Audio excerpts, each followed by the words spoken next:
A deafening, heavy silence followed the tearing shriek of ripped metal. The Cessna had stopped screaming. The engine was dead. Only the wind whistled through a gap where a window used to be. We were falling.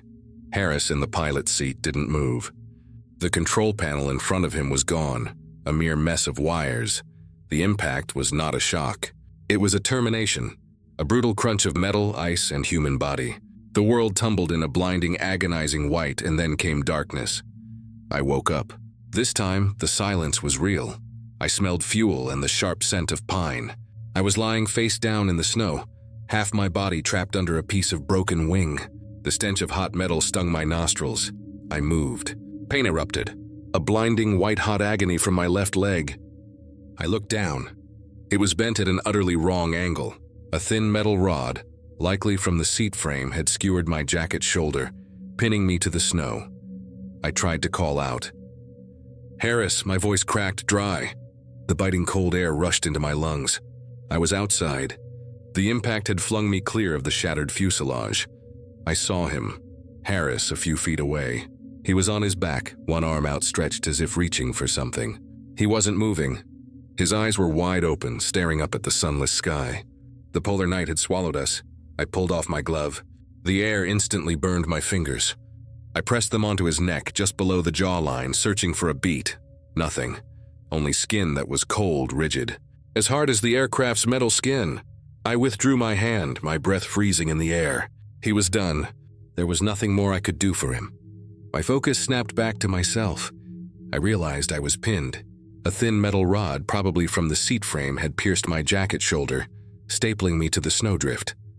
It was a slow mechanical process. As an engineer, I worked to the problem. Problem pinned. Solution, move.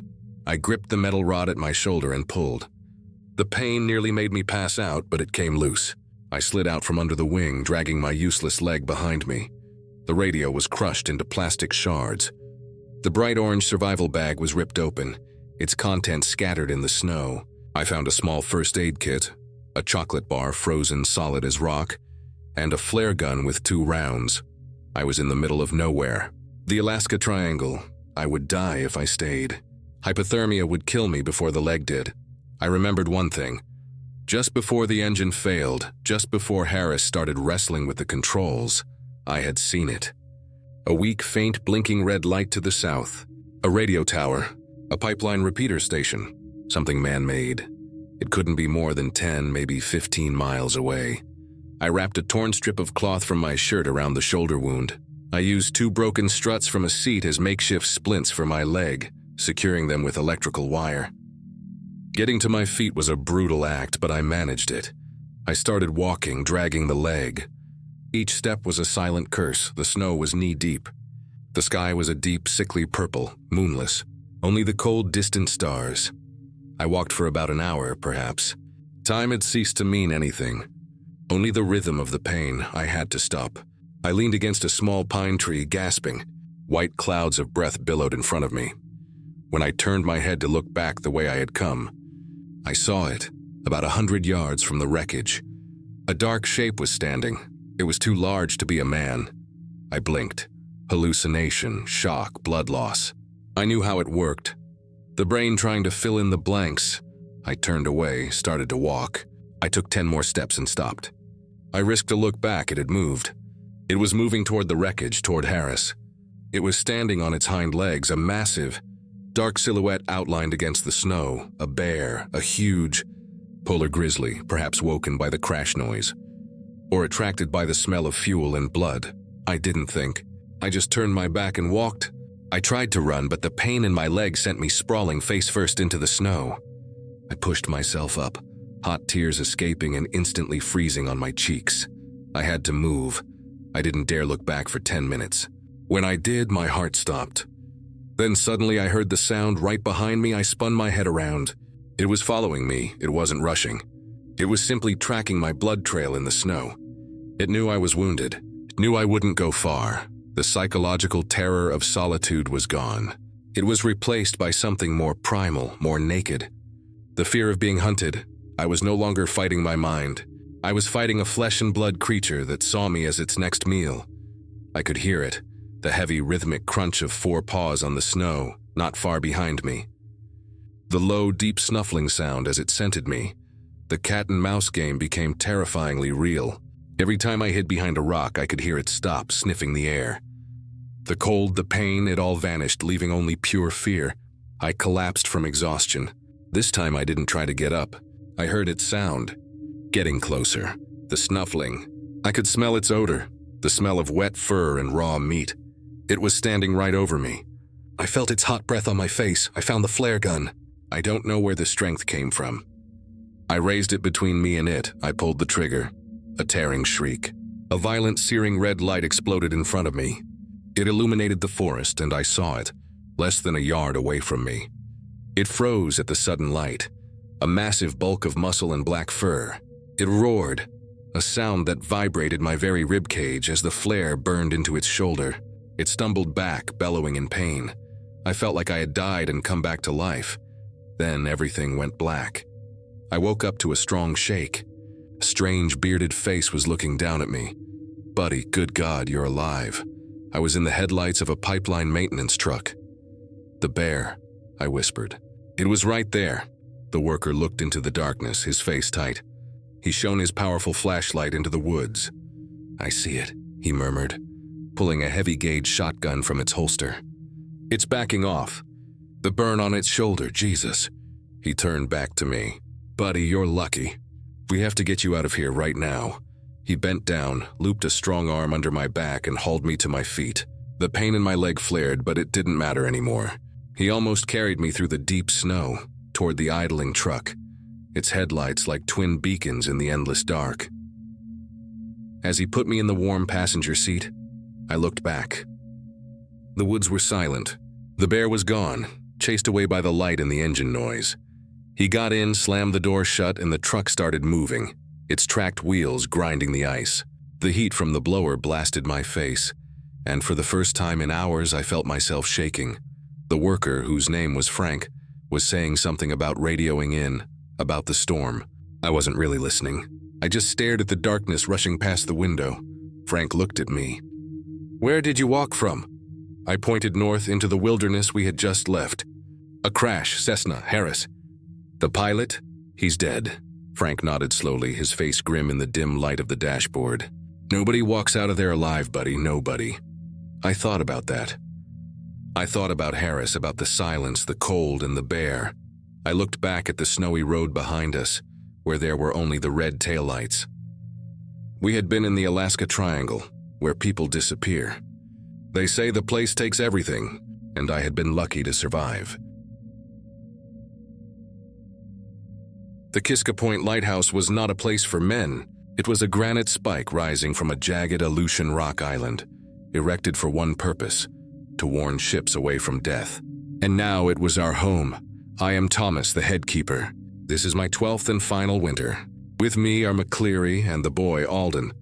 We were the only 3 people within 100 miles, encased by the Bering Sea and the December polar night. The work had a rhythm. The light must turn. The lens must be clean. The logbook must be kept.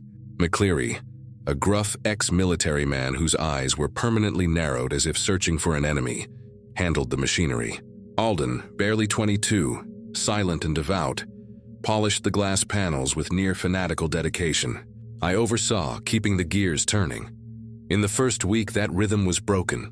A storm hit from the northwest, unlike anything I had ever seen. It wasn't wind. It was a solid wall. We were in the lantern room, watching as the lighthouse shuddered like a tree. Alden mumbled prayers. McCleary swore, gripping the railing. The dismal dawn of the next day revealed the devastation. The supply shed at the base of the tower was gone. Not damaged, utterly swept away. The waves had licked it clean off the cliff face. We looked at each other in the cold light of the kitchen. Most of the reserve food and, more crucially, most of the fuel oil for heating was at the bottom of the sea. "The radio's dead," I said after spending the morning trying to connect. Only static hissed back. McCleary flipped his dagger on the table. "How long until the supply vessel?" 3 weeks. "The weather permits," silence settled. 3 weeks. With a week's worth of food and a few days of heating oil. The main lantern had its own oil system, but the rest of the tower would now be as cold as the outside. The cold permeated the stone. We could see our breath in every other room. Darkness lasted 20 hours a day. By the second week, the strain began to show. McCleary grew aggressive. He started picking fights with Alden, mocking the boy's murmured prayers. "Stop your mumbling, boy," McCleary growled one evening. Our meal a half cup of thin tea. "Your God isn't out here." Alden just bowed his head lower, his fingers tightening on his crude wooden cross. It was the 15th night, I think. The days were beginning to blur. I was woken by a strange noise, a struggle. I grabbed my hurricane lamp and raced up the spiral stairs. I found them in the lantern room. McCleary was pinning Alden to the floor. Alden, eyes rolling back, was trying to crawl toward the door to the outer balcony. The storm was still howling. "It's calling me," Alden hissed, his voice broken. "The light. I have to go out to the light." "He's mad," McCleary yelled, his face flushed. He swung his arm and struck Alden's side of the head. The boy went limp. I pulled McCleary off. "What the hell are you doing?" "Saving his life." He was going to jump out there. We carried Alden down. He regained consciousness but said nothing. From then on, he just sat in the corner of the kitchen, rocking. Paranoia is a kind of mold. Grows in the dark and the cold. I started noticing changes. When I checked the logbook beside my dry weather notations, McCleary had written in his shaky hand in the margins, "Alden is sick. Thomas doesn't see. He's too old." A few pages later, "Thomas is watching me. He thinks I hurt the boy. They're collaborating." Waiting for me to sleep, I confronted him. "McCleary, we need to keep our wits about us." He laughed. A dry rattling sound. "Keep our wits. You and that holy boy are hiding food." I know it, he was wrong. There was nothing left to hide. Our bones were starting to show beneath our clothes. By the 20th day, McCleary had completely snapped. He burst into the basement engine room, where we kept the last of the fuel oil for the stove. He carried a crowbar and locked himself inside. "None of you are getting my share," he screamed through the steel door. "I'll survive this." Alden and I sat in the freezing kitchen. Alden didn't seem to notice. He had stopped eating entirely, only staring at the weak glow of the peat stove. 2 days passed. I tried talking to McCleary. I pleaded, I ordered. No reply. Only a heavy silence from below. On the 22nd day, I couldn't stand it. The silence was more terrifying than his screams. I took a sledgehammer and broke the engine room door off its hinges. The room was empty. The fuel oil was still there. The stove was cold. Clary's crowbar lay on the floor, and the hatch to the sea passage below, the one we used to transfer cargo from the boat, was ripped open. Wind and snow blew in from the black opening, a mournful howl. I looked out. Nothing but black rock and churning foam.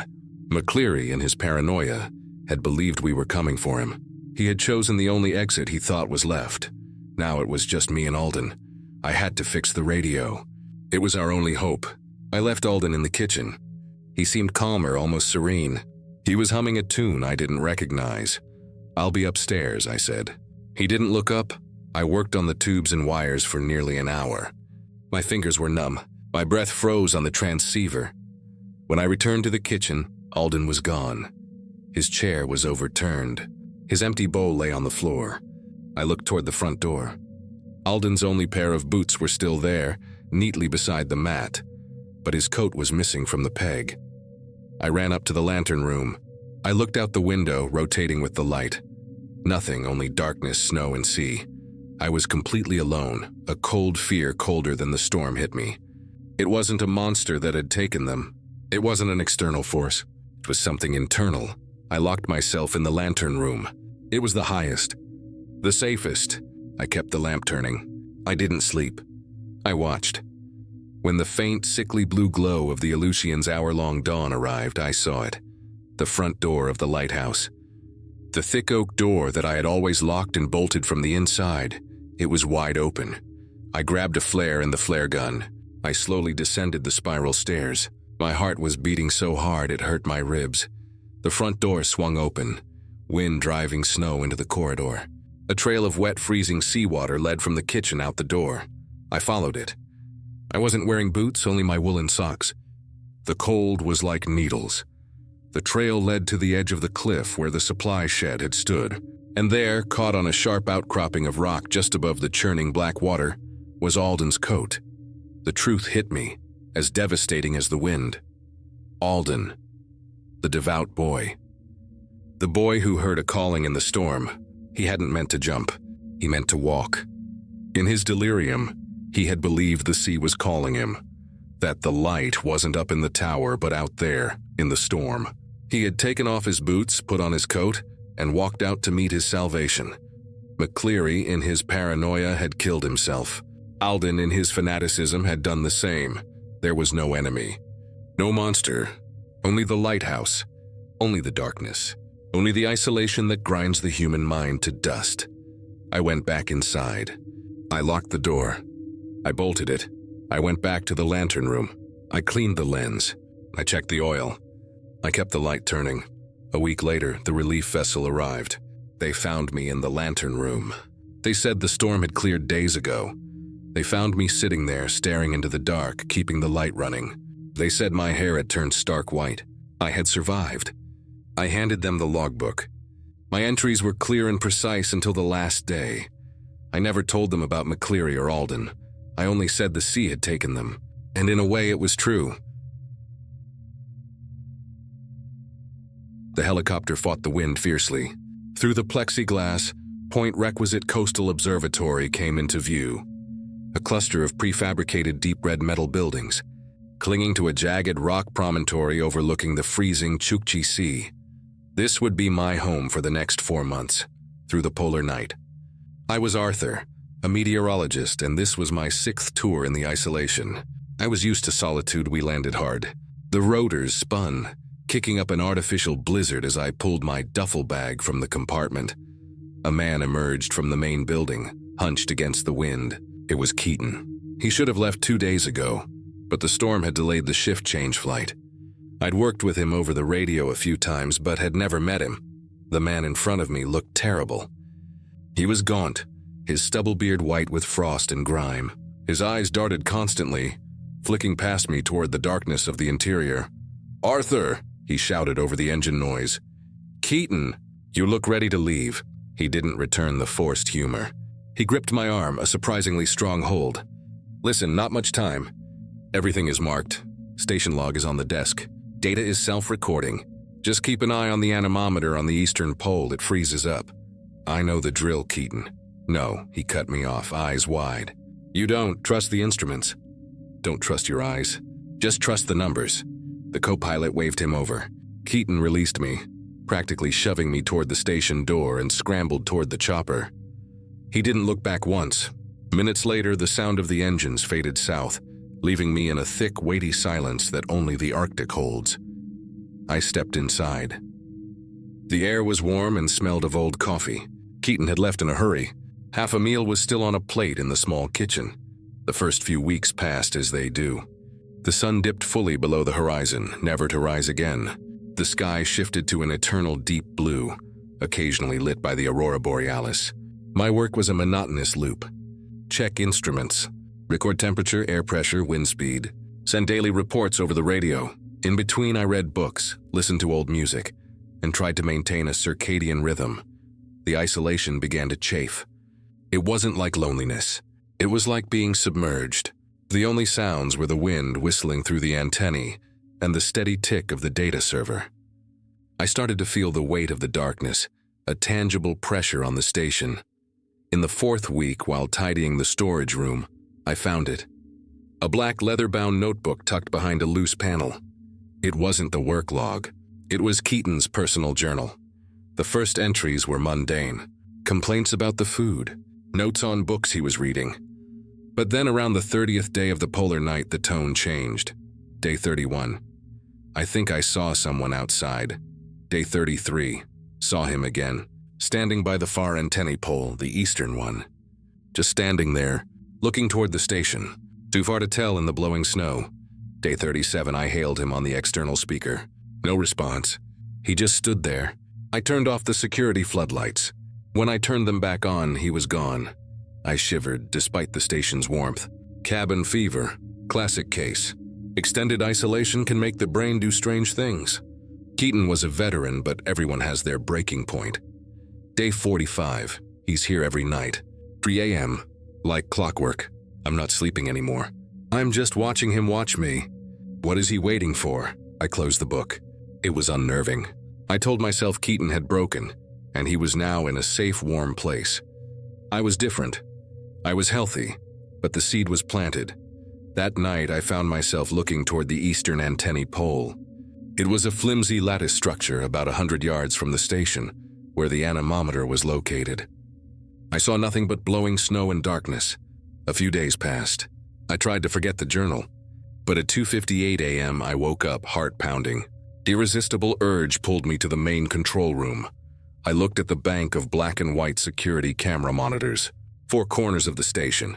The northeast monitor covered the antennae pole, was grainy with snow. I saw nothing. I exhaled, feeling foolish. I turned to make coffee. When I turned back, I froze. A figure was standing there, a dark, still shape right next to the antennae pole. I rubbed my eyes. It was still there. My heart slammed against my chest. I fumbled for the floodlight controls, fingers shaking. I hit the light to flood the area. The blinding white light saturated the scene. There was nothing there, just the metal pole and the cables singing in the wind. I sat down, cold sweat tracing a line down my spine. It was static. Combination of snow, low light, and my fatigued mind. It was the only rational explanation. Keaton had said, trust the instruments, don't trust your eyes. I followed the advice. I focused on the numbers. But I couldn't stop looking outside. I started hearing sounds. At first, they were small. The metal contracting in the 40 below cold. The buildup of snow sliding off the roof. But my mind, now sensitized by Keaton's paranoia, began to interpret them. A creak on the roof became slow footsteps. The click of the ice maker in the fridge sounded like a knocking at the supply room door. I reopened Keaton's journal. Day 52. He's on the roof. I can hear him pacing at night. He's trying the windows. I turned off the lights in my bunk that night. I lay there listening. The wind's whine now sounded like whispering. And then I heard it. A scraping sound. Distinct, slow. On the metal sheeting right above my head, I shot upright, holding my breath. It stopped. It was just ice. Just wind-driven snow. The next week was a blurring hell. I barely slept. I ate cold canned food at the control desk, my eyes glued to the monitors. I checked the locks constantly, even though I knew there was no one for hundreds of miles. The figure on the camera appeared more often, sometimes by the antennae, sometimes closer to the fence line. I stopped sending daily reports. I couldn't focus on the weather. I was focused only on surviving the night. Then the storm hit, not a regular blizzard. This was an Arctic hurricane. The warning system screamed before a gust of wind tore it silent. The walls of the station shook. The room plunged into darkness as the main generator failed, and only the dim red emergency lights came on. The radio crackled and died. I was completely cut off. I stayed in the control room wrapped in a blanket, watching the storm rage on the screens. The wind howled like a tortured soul, and through that roar I heard the banging, not a knock. A heavy rhythmic pounding. On the main door, I froze. The pounding stopped, then resumed, harder. Something was trying to get in. I backed away, grabbing the largest wrench in the toolkit. I retreated to the darkest corner of the control room, eyes fixed on the reinforced metal door at the end of the corridor. The pounding stopped as abruptly as it began. The silence apart from the wind was more terrifying. I waited. Hours passed. I didn't move. Around 3 a.m., I realized something was wrong. The room was too quiet. I glanced at the monitors. They were all dark. The storm had disabled the cameras, and then I saw it. Not through the cameras, but through the main control room window, the only one without a steel shutter. Less than 10 meters away, just outside the fence line, where the faint red security light reached. A figure was standing. It was utterly still, clad in something thick and dark, its face completely obscured by a hood. It didn't move. It just stood there in the raging storm, looking straight at me. I screamed. A dry, soundless sound. This wasn't a hallucination, not static. It was real. Keaton was right. I ran. I ran to the engineering room at the back of the station, the safest room, the one with no windows. I bolted the steel door, shoved a heavy filing cabinet against it. I sat in absolute darkness, clutching the wrench, listening to my heartbeat and the wind scream. I believed Keaton hadn't left. Believed he hadn't boarded that chopper. I believed the visitor had gotten to him. and now it was coming for me. I wondered if it would freeze to death if it stayed out long enough, or if it wasn't human. I don't know how long I was there. Hours, maybe a full day. The storm gradually subsided, its roar diminishing to a screech. I dozed off from sheer exhaustion, curled up on the cold metal floor. I woke up to silence, not the Arctic silence. An absolute suffocating stillness. No wind, no server hum. The backup generator had run out of fuel. The cold began to sink in. Shivering, I got to my feet. I had to get the generator running. I had to face what was out there. I shoved the filing cabinet away and unbolted the door. The emergency light was dead. The station was in pitch darkness. I used my phone's flashlight. I cautiously made my way down the corridor. Everything was as it should be. I reached the main control room. I shone the flashlight through the window. It was still there. The figure still stood in the same spot. But now, the storm had lifted. The faint blue glow of the weak polar twilight, the dim light that appears for a few hours each day, was cast upon the horizon. I could see more clearly. It wasn't a man. I stepped closer to the window, my heart stopping. It was an old piece of weather equipment, an abandoned automated meteorological station I had read about in the archives. A strong gust of wind had ripped it from its moorings and blown it near the fence line. A tattered frozen piece of canvas was wrapped around the metal frame, creating the shape of a cloaked figure. Two tube-like sensors protruded from where a head would be, caked in rime ice, looking like an observing face. I spent the next 3 days fixing the generator and the main radio system. I worked with a furious concentration. When I finally connected with base, the operator's voice crackled through the speaker, laced with worry. "Arthur, my God, we thought we'd lost you. Are you all right? What's your report?" I looked out the window. The metal figure was still there. A permanent reminder, "I'm fine." My voice was hoarse.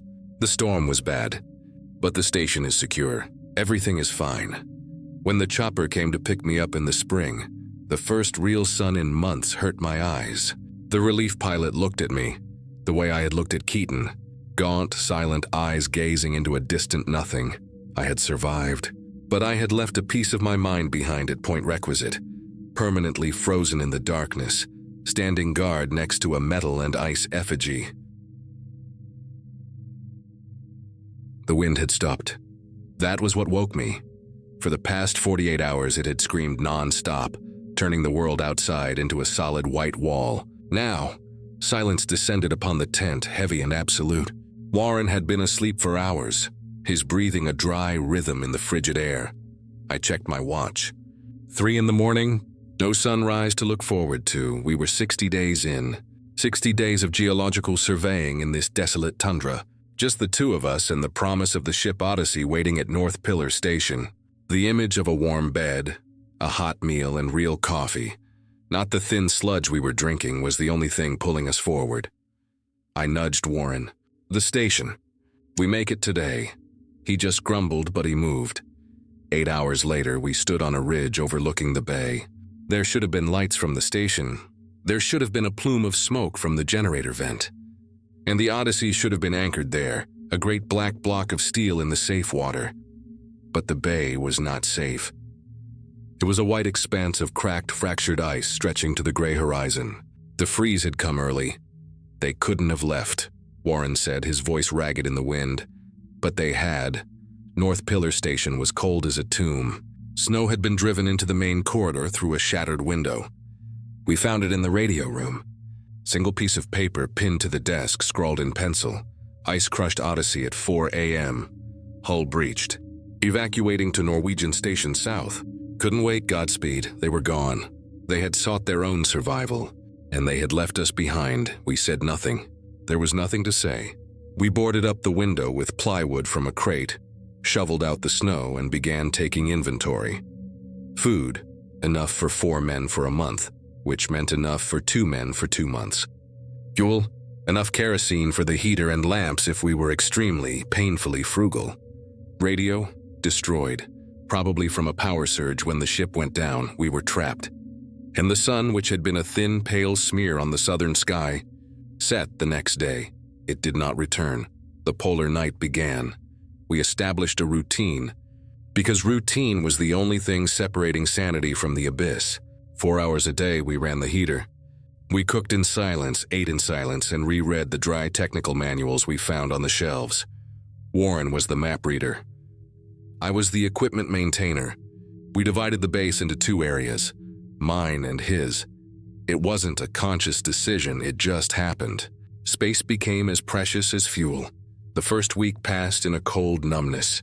The second week, the silence began to acquire weight, seeped into every corner, filling the air between us. At times, I could feel it pressing on my eardrums. On the 19th day of darkness, I noticed the first change in Warren. I was re-inventorying the cans of beans. I was always the one doing inventory. Warren was sitting at the table doing nothing. He wasn't reading. He wasn't cleaning equipment. He was just sitting staring at the wall where frost collected in strange shapes. "Warren," I said. He didn't move. "Warren, your turn to check the traps." He turned his head, a slow, stiff movement as if his neck was frozen. His eyes were vacant in the yellow glow of the oil lamp. "You're counting them," he said. His voice was dry. "Counting what?" "The cans. You're always counting them. Keeping them for yourself." "I'm taking inventory, Warren. That's what we do." He turned back to the wall. "I know what you're doing," I didn't reply. I put on my thermal gear and checked the traps myself. They were empty. That night I woke up from the cold. A raw, biting cold, different from the room's usual chill. The air was moving. I sat up, my heart hammering. The main door of the station was open. A draft of snow was blowing into the corridor, piling a small drift near the threshold. I found Warren in the kitchen. He was sitting calmly at the table, stirring a cup of cold water with a spoon. He was still in his thermal underwear. "The door," I said, trying to keep my voice steady. "The door's open." "I know," he replied, not looking up. "I needed some fresh air. It's stuffy in here." Outside, the temperature was 40 below. That fresh air would have frozen our lungs in minutes. I went and slammed the door shut, the heavy metal latch sliding into place. When I turned back, Warren was watching me. "They're out there," he whispered. "Who is out there?" "The men from the ship. They're waiting for us. They're calling me." I felt a chill down my spine that had nothing to do with the cold. "There's no one out there, Warren. It's just us. You lie," he said simply. "You want all the food for yourself." From there, the collapse was rapid. Sanity is a fragile thing, like a thin layer of ice over deep water. Warren had gone through the ice. I was scrambling back to the shore. He started talking to himself. No, not to himself. He was talking to the walls, to the shadows that gathered just outside the circle of the lamplight. He apologized to them for me holding him back. I started hiding tools. The kitchen knife, the hammer. I slept with the ice axe beside my bunk. I wasn't sure if I was afraid of what he would do to me or what I would have to do to him. I only lit the lamps when strictly necessary. We lived mostly in cold darkness. Just 2 sleeping bags a few feet apart. His breathing became a sound of menace. Every time he stirred in the dark, I woke gripping the axe. The storm hit on the 42nd day. It was unlike any storm I had ever witnessed. The base, built to withstand the worst winds, began to groan. The walls flexed. Snow hammered the boarded-up windows. For 2 days, we couldn't leave our sleeping bags. We didn't talk, only the roar of the world trying to tear us apart. On the 3rd day of the storm, I heard him. "I have to go," he yelled, trying to be heard over the wind. I lit the oil lamp. The light flared, revealing Warren struggling to get into his thermal gear. His fingers were frozen and clumsy. He couldn't pull the zipper. "Warren, sit down. It's the storm. You'll die in 5 minutes." "They're calling for me," he screamed, tears running down his filthy face. "The ship is here. They came for me. Don't you hear them?" He was looking at me, but I knew he didn't see me. He saw an obstacle. "Warren, there is no ship. You can't stop me." He lunged for the door. I intercepted him. I was stronger, better fed. He hadn't eaten properly in days. The struggle was pathetic. It was in the narrow, dark hallway. There was no screaming, only heavy, ragged breathing and the thud of bodies against the frozen walls. He clawed at me, trying to get the ice axe I had dropped. I shoved him away. He stumbled backward toward the main door. He looked at me with wild, insane eyes. And then a strange calm came over him. He smiled. "I'm coming," he whispered to the storm outside. He unlatched the door. I tried to pull him back, but he launched himself out. The door slammed shut behind him, ripped from my grasp by the wind. I stood there, gasping in the hallway. The silence in the station was suddenly louder than the storm. I did not follow him. I could not. I turned back, bolted the door, and dragged a heavy cabinet in front of it. I was alone. I don't know how many days passed after that. The storm lasted. I kept the oil lamp burning, just bright enough to see the walls. I needed to see the walls. The fear was gone, replaced by something worse waiting. I waited to start hearing the voices Warren had heard. I waited to start talking to the shadows. I began to fear sleep. I was afraid I would wake up and find myself standing by the door, unbolting it. So I got a coil of rope from the stores and tied myself to the bed frame every time I felt exhaustion creep in. I tied it tight enough to bruise my wrists, but it held me in place. I lay there, listening to the storm and fighting my own mind. I had been fighting Warren, and then one day I woke up. The storm had ceased, and there was something else, a thin, bluish-gray smear of light at the bottom edge of the window board. It was weak. It was cold. But it was light. The sun had not returned. Not yet, but it had sent a promise. I cried. I didn't know I was crying, only that my face was wet and cold. I didn't untie myself from the bed for 2 more days. I just lay there and watched that smear of light grow, from gray to pale blue, then to a dirty pink. When the Norwegian rescue party from the southern station finally reached us 3 weeks later, they found me sitting in the radio room, trying to resolder the wires with bare hands. They said I was the only man left from the North Pillar expedition. When they led me out of the station, the Norwegian captain looked at me, then back into the dark, cold room where only a dirty sleeping bag remained. He didn't ask. He didn't say Warren's name. Maybe he assumed I had been alone the entire time.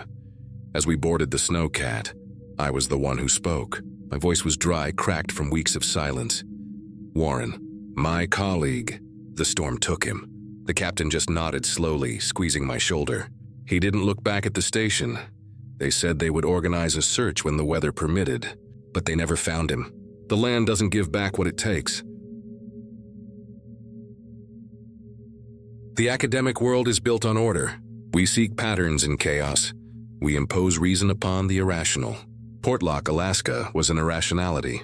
I had spent 2 years researching it. A thriving salmon canning and mining town on the Kenai Peninsula, which had simply evaporated in 1949. The entire village, Alutiiq, Russian, Aleut, left. They didn't leave gradually.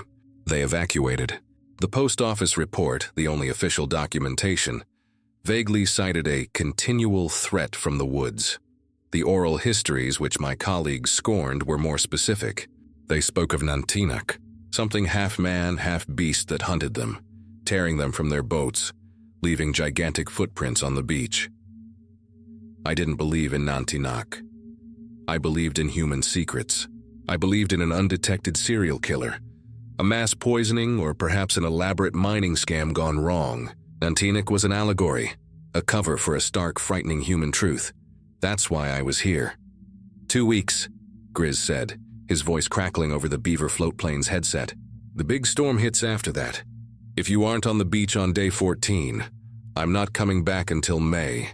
I nodded, even though he was busy tying the plane to a massive boulder. He was the only pilot in Homer who would fly me out this late in October. I set up camp in the old ranger station, the only remaining structure with a roof. The rest of Portlock was skeletonized, rotting wooden frames reclaimed by spruce trees and moss. It was sickeningly quiet. No birdsong, no squirrels, only the wind whistling through the tall spruce trunks and the steady, eternal crash of waves on the rocky beach. The first 3 days were a researcher's dream. I mapped the ruins, marked the foundations. I took hundreds of photographs. The cold was intense. It kept me sharp. The darkness descended at 3 p.m., a thick velvet curtain, and I retreated to the cabin, running the portable generator for a few hours to charge batteries and record notes. I felt close. The truth was just beneath the permafrost. On the 4th day, I found the first anomaly. It was in the ruins of the cannery, beneath a pile of rotted netting. A sardine tin. Not the old key-opened kind. This was modern aluminum pull-tab. It had been opened cleanly and discarded carelessly. I told myself it was Hunter's. Grizz had said no one comes here, but perhaps he was wrong. I buried it and tried to forget. That night I woke up around 2 a.m. The generator had shut down. The absolute silence of the cabin was deafening, and in that silence I heard a sound, a heavy rhythmic noise outside. I sat up, my heart pounding in my chest. It was footsteps. No, not footsteps. It was something heavy being dragged. It stopped right outside my door. I held my breath, listening. For 5 minutes I didn't move a muscle. Nothing, only the wind. I convinced myself it was a moose, or a bear looking for a den. In the morning a light snow had fallen, a thin dusting over the ground. There were tracks around my cabin. They were not bear. Bears don't walk on 2 legs. They were human, but not quite right. They were huge, a clear boot print, but the stride was uneven. Long, then short, then a dragging scuff mark, as if the person walking was carrying something very heavy, or as if they themselves were afflicted. They circled the cabin perfectly, stopping at every window before vanishing back into the woods. I didn't map that day. I stayed inside the cabin, door locked, the flare gun on the table. The isolation, which had been a tool, had become a trap. Paranoia began to creep in. I started hearing things. The snap of wood in the forest, the clanking of metal from the cannery side. I told myself it was my mind playing tricks, the silence. On the 6th day, my generator died. I went outside to fill the tank. It was empty. I had filled it last night. It shouldn't have been empty. I checked the reserve jerry cans. They were empty too. Someone had siphoned them. It wasn't a bear. It wasn't a ghost. There was a man out here. Someone watching me, stealing my supplies and circling my cabin at night. The Nantinik legend formed in my mind, no longer as a Bigfoot monster, but as a person, an outlaw, a psychotic, a descendant of the killer I had come here to find. I had 2 choices: hunker down and wait for Grizz, hoping this man only wanted my gas, panic and run to the beach, but my satellite radio was also dead, its battery mysteriously gone, or I could find out what I was dealing with. Academia was dead. This was survival. I took the flare gun, my machete, and followed the tracks from the night before. They were still faint in the snow. They led me through the ghost town, past the cannery, and into the dense spruce forest behind. I walked for an hour. The woods grew darker, the spruces so thick they blocked the meager daylight. The tracks led to a cliff face, a place that wasn't on any of my maps. And there, hidden behind a curtain of frozen vines, was a cave, an old mine shaft. The air inside was warmer. It smelled of smoke, raw leather, and something long dead. I stepped in. My flashlight beam illuminated a scene that didn't belong in this century. Furs were stretched out to dry. A pile of canned goods, mine, was neatly stacked. In the corner was a nest of pelts and tattered blankets, and on it a man was sitting. He was old, older than time. His hair and beard were a gray, matted mess streaked with mud. He wore a jacket pieced together from various furs. Seal, elk, maybe wolf. He didn't move when I shone the light on his face. He just looked at me, his eyes. They weren't mad. They weren't angry. They were just there. Ancient and empty as the forest itself. "Who are you?" I whispered. My voice sounded alien in the cramped space. He didn't answer.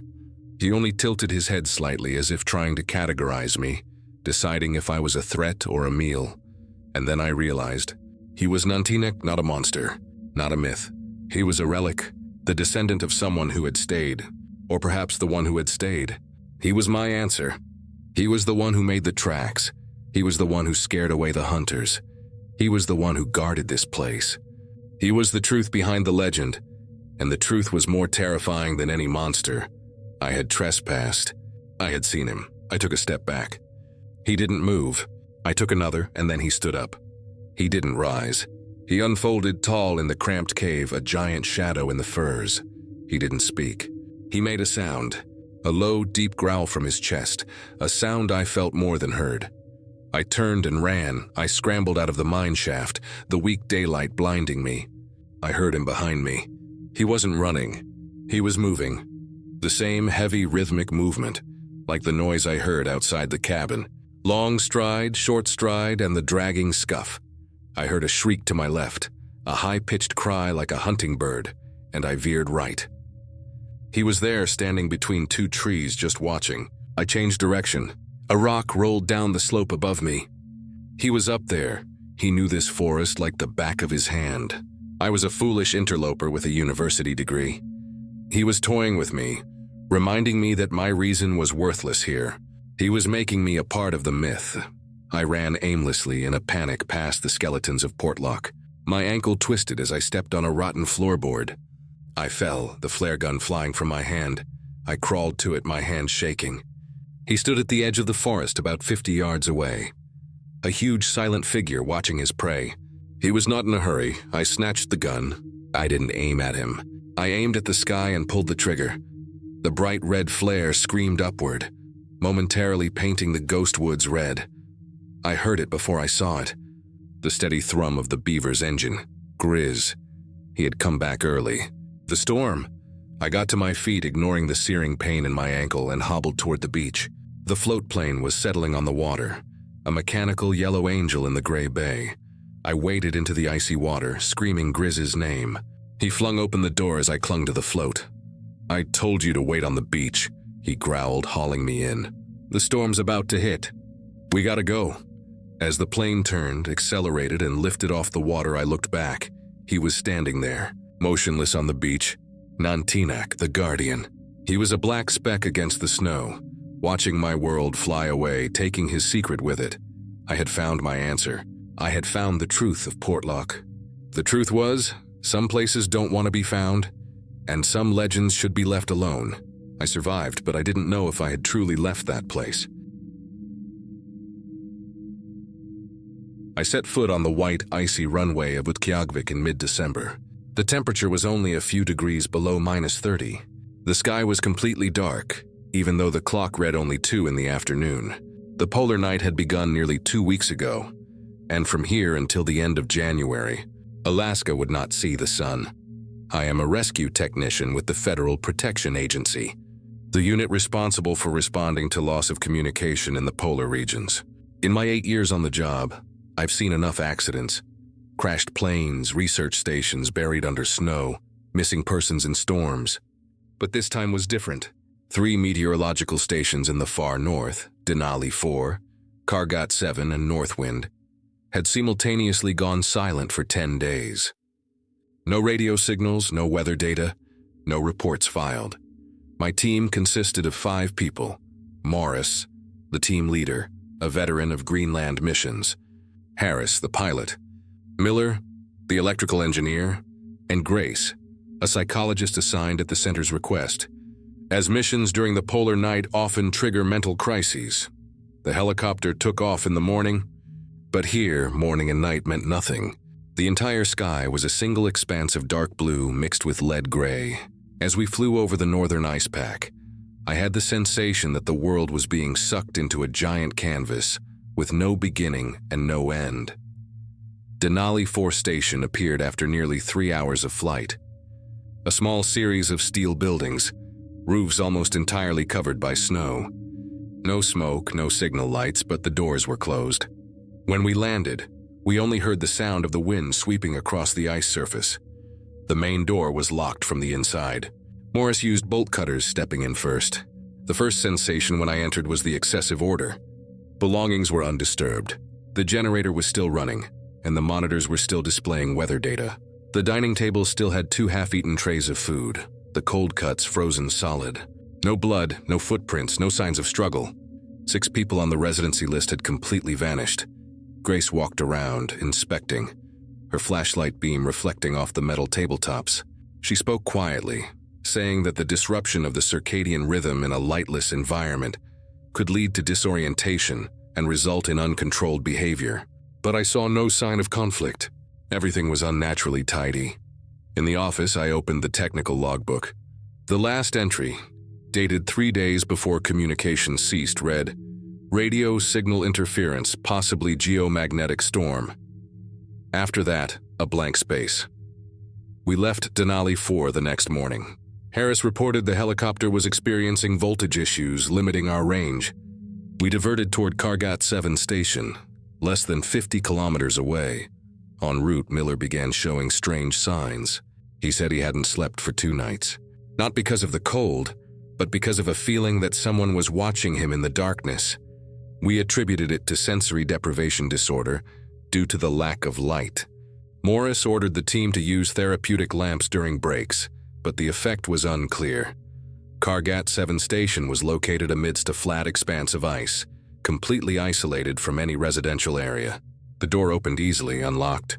Inside, the situation mirrored Denali 4, with one exception. The entire generator system had been manually shut down, and the emergency batteries were carefully removed, placed neatly in a box. No one left in a hurry. In the common room, I found a voice recorder lying on the table. I played it. There were only a few seconds of ragged breathing, then a muffled voice. "We hear them out there." After that, silence. Grace shook her head, suggesting the recorder might have experienced auditory hallucinations, common during prolonged polar night. But I noticed her gaze was no longer steady. That night, a small storm hit. We took shelter in the station, dividing into watches. I stayed awake almost all night, only hearing the wind scraping against the steel walls. When it was just turning to morning, meaning it was still dark but the clock read 5 o'clock, I discovered Miller was gone. His footprints stretched outside the door, then disappeared completely after a few dozen meters. Nothing else. No clue. Morris decided to keep moving, leaving a marker to signal our position. No one spoke much. We traveled by snowmobile toward the final station, North Wind. The closer we got, the weaker the GPS signal became, and the radio was pure static. When we were about 2 kilometers away, Harris's navigation system failed. We had to walk the rest of the way. North Wind was half buried in snow. The door was wide open, the cold wind blasting in. Inside, it was incredibly clean and organized.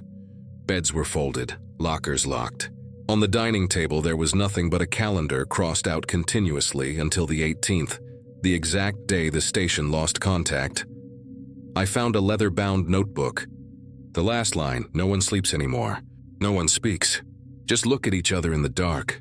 Grace began to tremble. She said we were being affected just like them. Morris ordered us to take shelter for the night, and then call for rescue.